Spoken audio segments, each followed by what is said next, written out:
বাপমাহারা 6 বছরের শিশু ক্ষুদিরামকে মায়ের স্নেহে বড় করলেন অপরূপা দেবী। ক্ষুদিরামের কাছে তিনিই তার মা।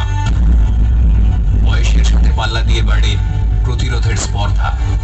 ব্রিটিশদের অন্যায় অবিচারের সামনে গোলার মতো রুখে দাঁড়ায় কিশোর ক্ষুদিরাম।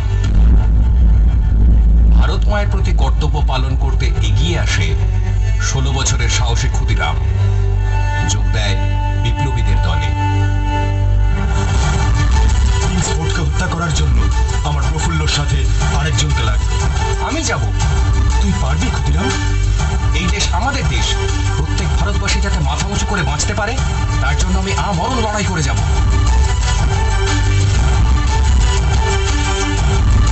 কার হইল ভোগাপাট, কার হইল ভোগাপাট, দেখভাল করো